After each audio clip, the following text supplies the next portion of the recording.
Good evening and welcome. My name is Aisha Davis, and I use the pronouns she, her, and hers. I am the Vice President of the Board of Directors of Affinity Community Services. Affinity is a social justice organization that works with Black LGBTQ women and other LGBTQ communities of color on the south side of Chicago. Today, I have two fabulous guests. To my immediate right is Shannon Lynn Parker, and to my far right is Kim L. Hunt. Shannon is the Director of Strategic Partnerships at Howard Brown Health, and Kim is the Executive Director of Pride Action Tank.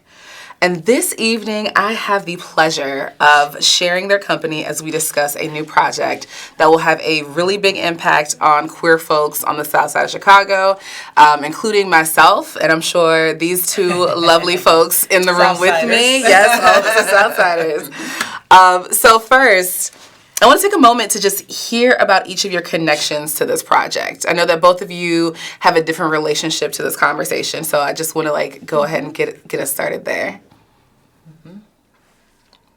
You can go for it. All right. So again, like Aisha said, I'm Shannon Parker. My connection to this entire project, so to just give you a little bit of context of it, in 2019, there was something called the Illinois Infrastructure Bill, also called Rebuild Illinois. And this included a $15 million appropriation for Howard Brown Health to build a new healthcare social service facility on the south side of Chicago. To kind of further that, the appropriation was championed by State Rep Lamont Robinson of the 5th District. And what's great about that is that we're anticipating a lot of changes, but right now what we do know is that the future development will include healthcare and other essential services affirming the lives of LGBTQ people and our allies. Okay. So that's what we're looking like right now. Nice. Kim, you want to add to that? Yeah, so as you mentioned, I'm Executive Director of Pride Action Tank, and PAT, as we lovingly call it, is a project incubator and think tank that's really focused on action that leads to improved outcomes and opportunities for LGBTQ people. And our model is very community-centered and involves a lot of processes for community input and feedback for everything that we do.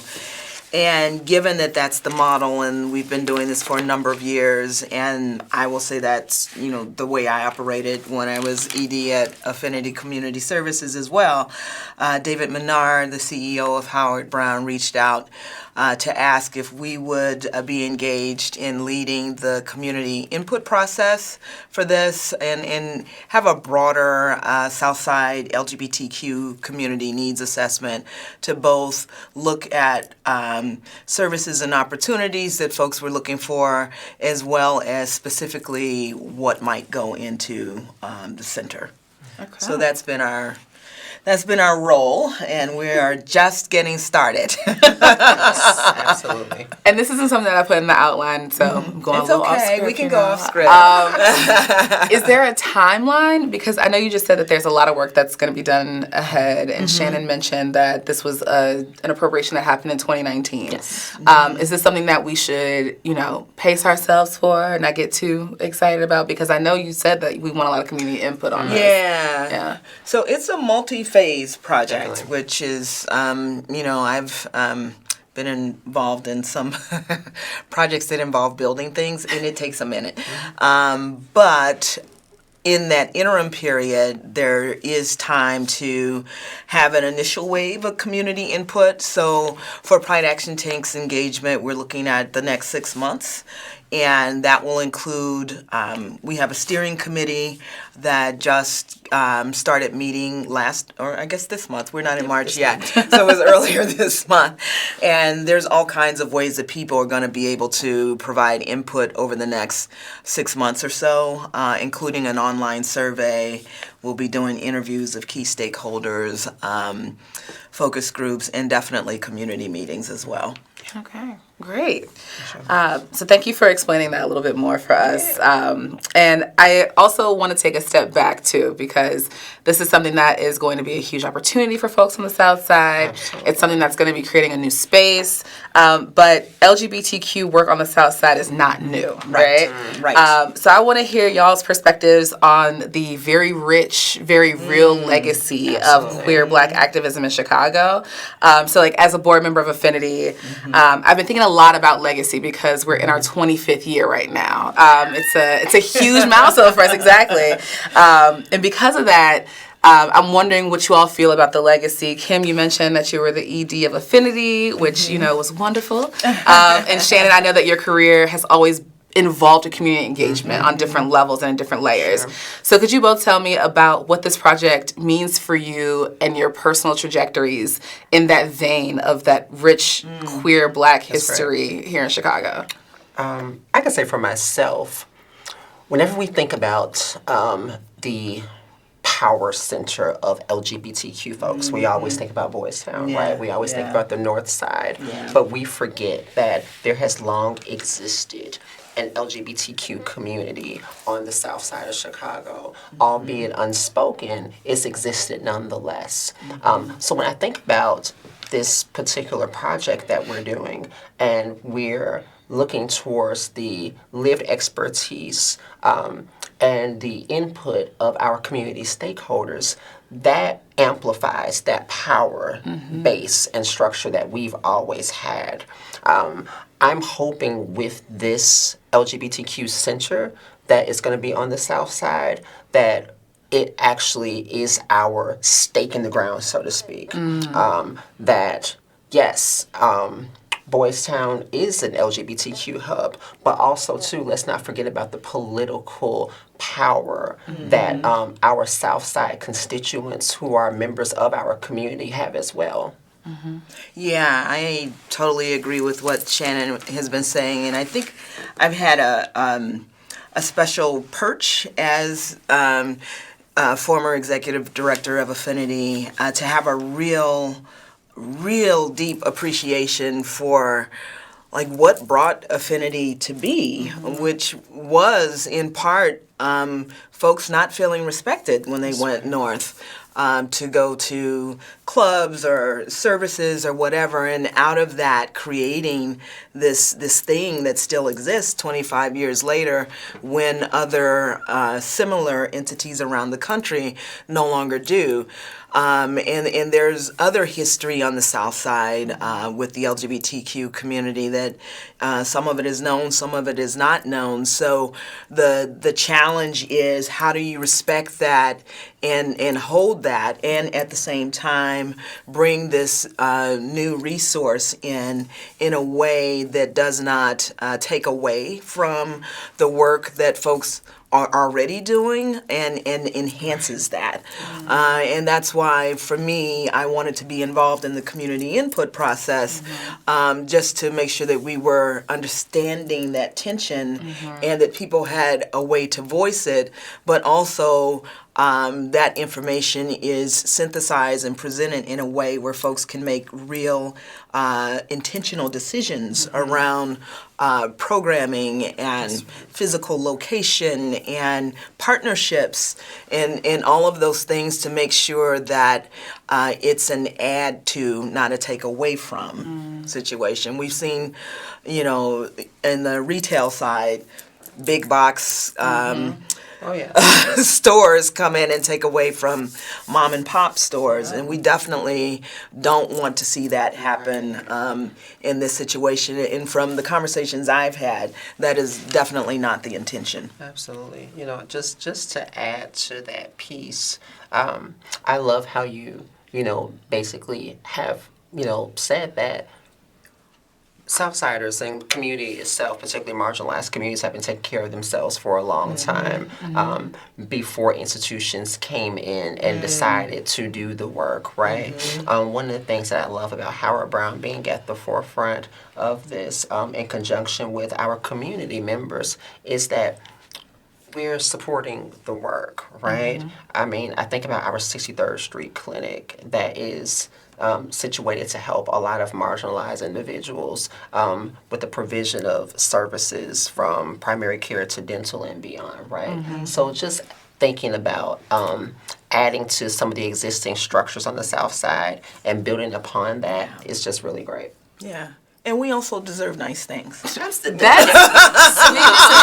things. There we go. Yes, simply put. Can we have nice stuff we too? deserve nice things. I agree with you. And it's interesting. So listening to both of you talk about this, like I've known about this project for a little bit, and every time I hear either of you speak about it, I feel like I get a different layer of understanding about it. And just listening to your most recent answers, it sounds like this space is going to be one that it's kind of like a lighthouse almost, right? To kind of show folks that, you know, if you didn't know, we've been here. Yeah. And those of you who already knew we were here, this is our spot right here. Like, this is our section, our corner, our block. Yeah. And that is amazing. You know, like, I think that just thinking about other things that are happening on the South Side, when we're talking about the Obama Library possibly coming there, or not possibly, but like being there. Yeah, it'll be there. But like knowing that that's like a longer term project as well, right? Like when we're thinking about all of these changes that are coming, it's exciting to reflect and realize that these changes aren't happening outside of the queer community that's already been there. That's right. That's amazing. It's very exciting. Now let's shift gears a little bit and talk about the future a little more in depth. So with this new center, what do you think will change for the future of LGBTQ advocacy on the South Side? And conversely, what do you think and hope will stay the same? I have some things, but go ahead. And I have to say I struggled with that question, Aisha, because you took me someplace. I think, so one thing that comes to mind for me is that, and this is after doing a little travel and being around and working with people for whom they have an identity with the land. And it's different for African Americans whose family history includes enslaved Africans coming to the U.S. There isn't necessarily that same kind of connection unless you grew up in the South and there are multiple generations there and your family owned property. So this sense of having place, I think, is super important. And it that question reminded me of the brief period of time when Affinity didn't really have a community space, and how that really changed what the organization was able to offer, but also changed how the organization was perceived by others, because there wasn't a place for people to come to, not just community, but also decision makers, elected officials, and others. There wasn't a place for them to come to meet with the constituency. And so when I think about this center, and again, making sure that we're still honoring the work that is already taking place, I think about having a place that is frequented primarily by Black queer people, more than likely, although we have to realize there will be folks coming from all over. But having that place and that a nice place for folks to connect the Black queer or queer people of color community to on the South Side, I think is super significant in a way that Boys Town has been significant to the queer community in Chicago. And so in terms of what changes, I think there's a different level of advocacy that can happen just by having that asset in people's minds. But I also think that there's a lot that will stay the same because there's so much work that's already being done. So it's a matter of adding to that work and creating other literal spaces and figurative spaces for people to engage. I think of places like Howard Brown, Central and Halsted, Chicago House, whose advocacy and activism started off in nightclubs, started off in people's living rooms. I think about, a lot of our community members on the South Side whose advocacy started in their mother's kitchens, things like that. Or Pat and Vera's parties. There you go. There you go, right? So when I think about this really brave new generation that is coming up, it's really exciting to know that there will be a centralized place where individuals can come together and collaborate and actually have a think tank, if you will, a place where they can come and share ideas and build the next great thing that is necessary to push the needle forward. That's what I think about when I think about this space. In terms of, I forgot what you said. You said adding to what is already been, or what's going to stay the same. What's going to stay the same? What's going to stay the same is people's passions, right? People wanting to invest in their communities. People wanting to see their communities thrive. That's what's going to stay the same because that has never left.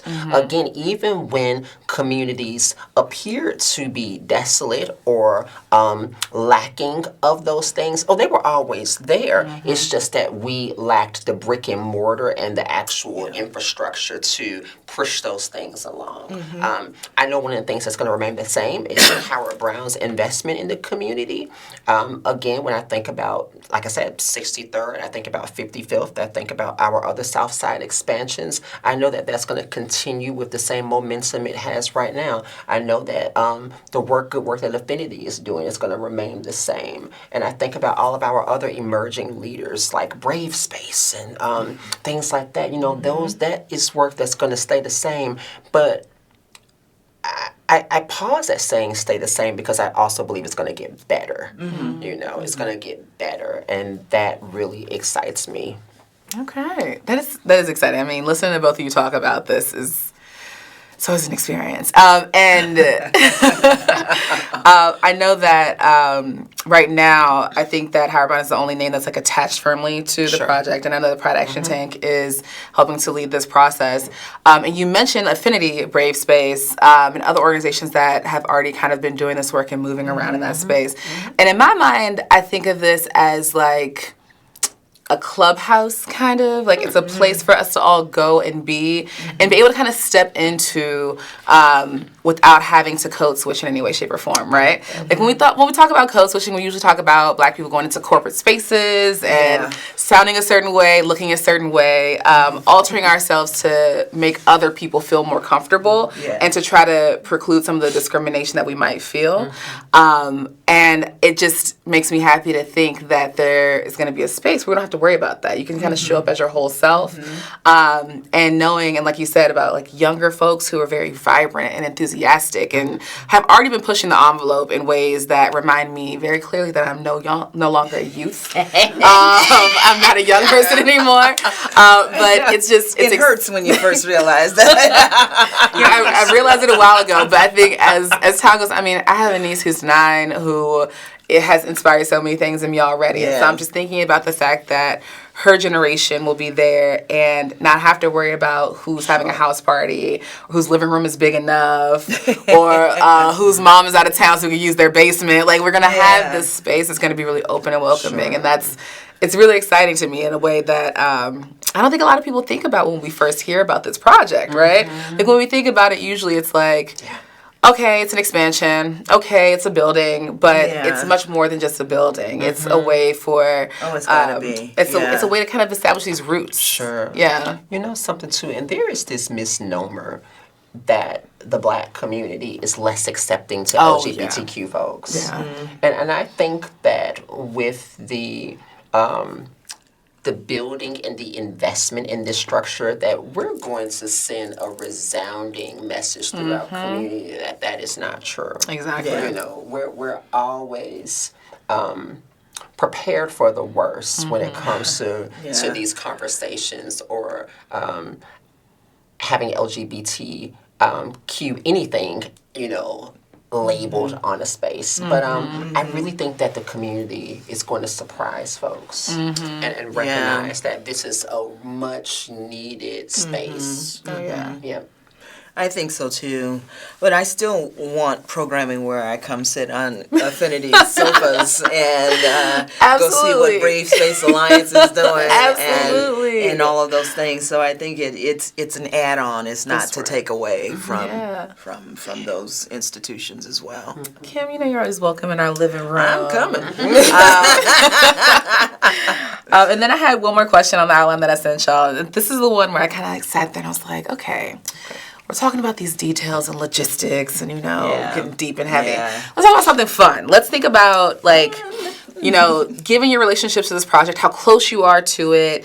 I'm sure that you've all had some level of dreaming and planning and, thoughtful exercises around what this can look like.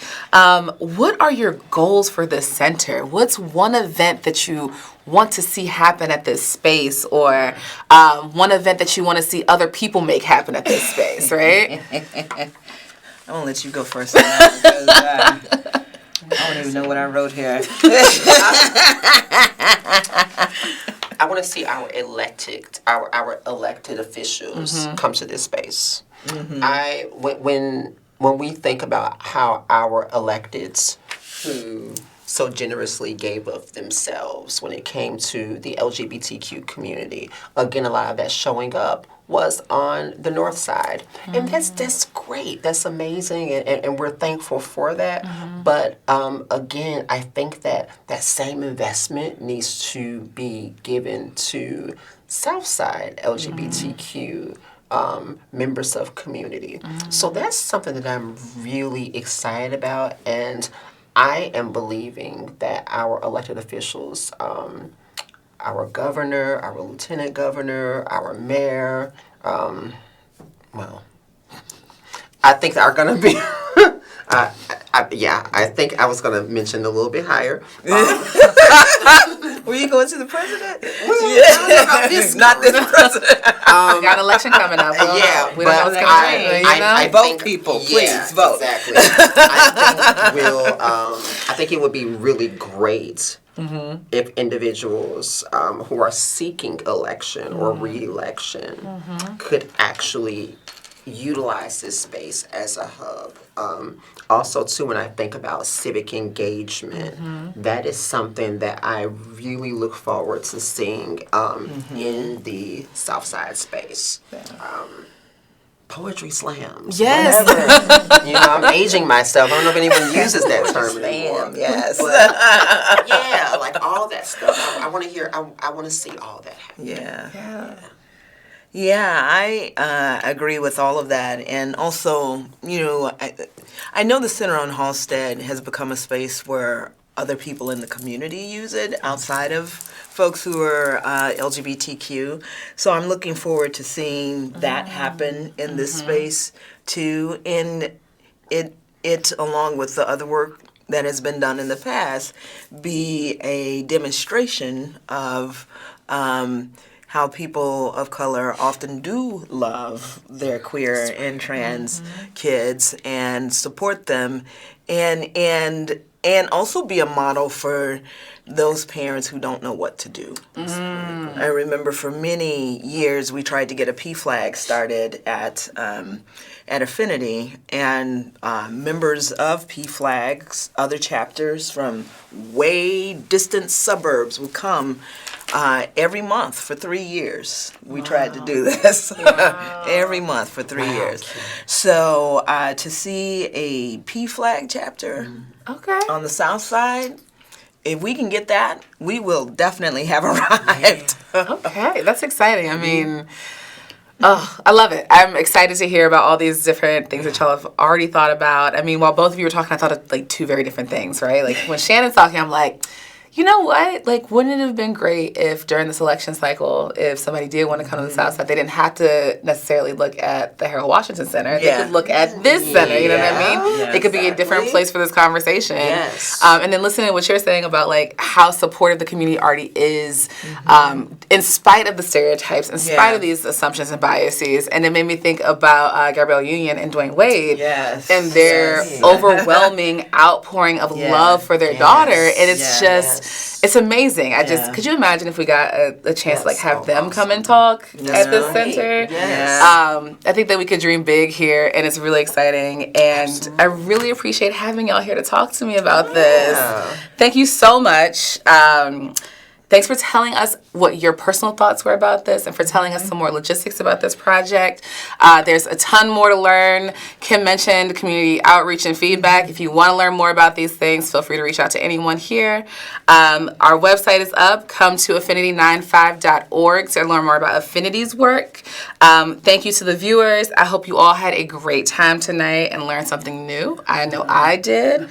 Now remember, Affinity hosts this show every fourth Friday of the month at 6:30. If you don't want to wait till the next episode, you can come hang out with us at our events coming up between now and then. Tomorrow we have a brunch at Affinity Space at 11, and we have a podcast recording, our monthly podcast, Living Room Chats. Which is wonderful. It is wonderful, yes. So the next episode is March 18th. I'm actually going to be on a panel for that one. I'm very excited about that. More info for this can be found on our website, again, affinity95.org, or on Facebook.